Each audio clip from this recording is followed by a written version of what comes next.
ओ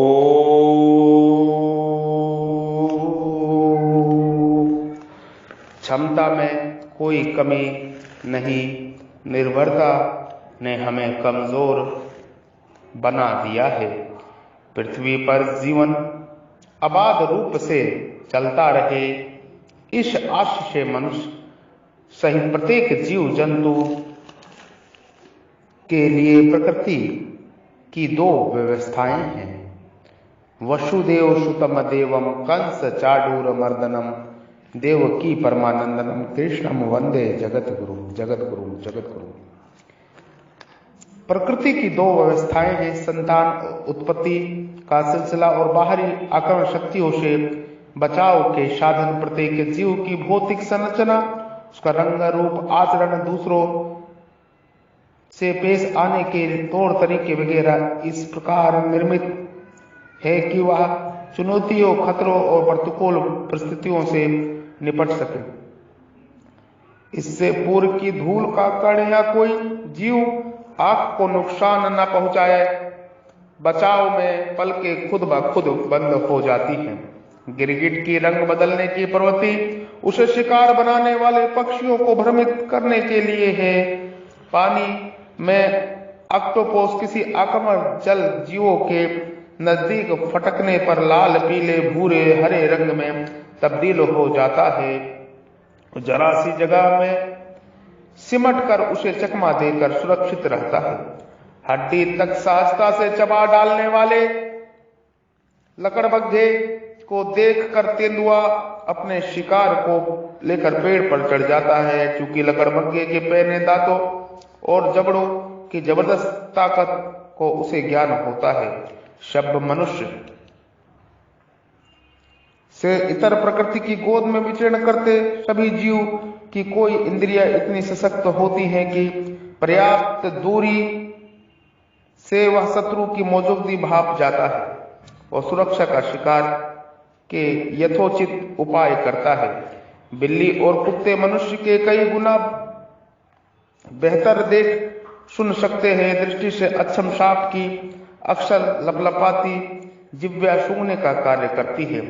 अपनी सशक्त घ्राण शक्ति से उसे दूर दूर तक शत्रु जीवों या अपने शिकार की उपस्थिति का आभास हो जाता है और वह अविलंब भागने या शिकार के लिए तत्पर होता है। भैंसे के जानलेवा खुरों से बाघ डरता है, भैंसों के जानलेवा खुरों से बाघ डरता है।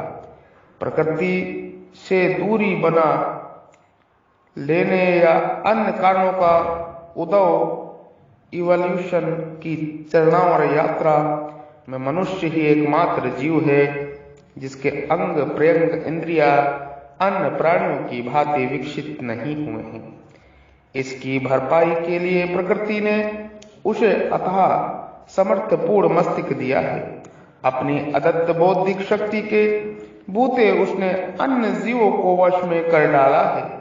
नदियों के मार्ग तक बदल डाले हैं। वन्य जीवों और प्रकृति पर कमोबेश विजय पाने के साथ मनुष्य ने अपने लिए एक एक कर आराम परस्ती के साधन जुटाने शुरू किए।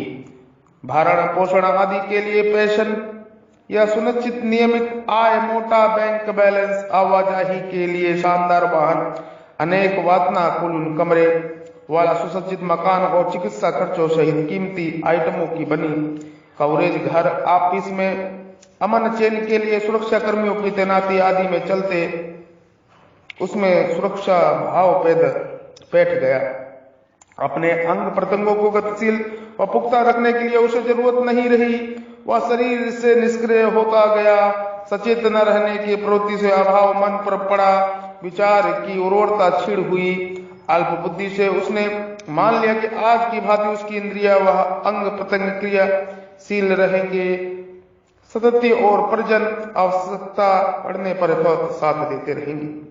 यदि मनुष्य को बोध हो जाए कि वह पृथ्वी पर अकेला आया है, अपने सरोकार कष्टों से निपटने में सर्वाधिक सक्षम या स्वयं है और एक अवस्था के बाद निरंतर ढलते ढलते उसे एक दिन शरीर छोड़ देना है तो वह अनवरत अपनी क्षमताओं को क्रियाशील रखने का प्रयास करेगा। दूसरों पर उसकी निर्भरता घटेगी। प्रयोग धार्मिकता से समृद्धि होगी और वह सार्थक बेहतर जीवन गुजारने में सक्षम होगा। क्षमता से कोई कमी नहीं, निर्भरता ने हमें कमजोर बना दिया है। क्षमता में कोई कमी नहीं, निर्भरता ने हमें कमजोर बना दिया है। क्षमता में कोई कमी नहीं, निर्भरता ने हमें कमजोर बना दिया है। ओम उग्र वीर महाविष्णु जलवंशतो मुखम नरसिंह भीषण भद्र मृत्युम नमः नमः।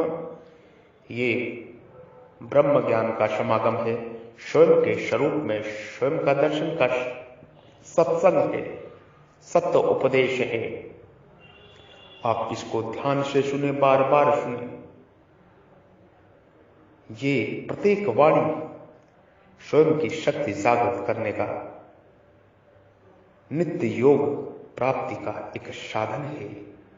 ये ब्रह्मवाणी है।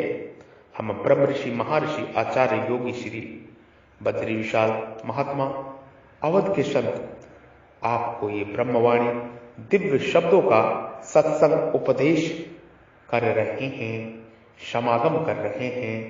आप सभी जीवों के कल्याण के लिए इसको बार बार सुने, ध्यान से सुने, तभी परोपकार और परमार्थ का और सभी जीव बढ़ेंगे, विश्व में शांति होगी, लोक हित का कार्य होगा, लोक कल्याण जन कल्याण होगा। गाय गंगा ज्ञात्री जल जंगल और जमीन, प्रकृति जीव परमात्मा इस धरा के मूल प्राण तत्व हैं। इनकी रक्षा सुरक्षा प्रत्येक मनुष्य जीव का कर्तव्य ही नहीं, महान महान कर्तव्य है।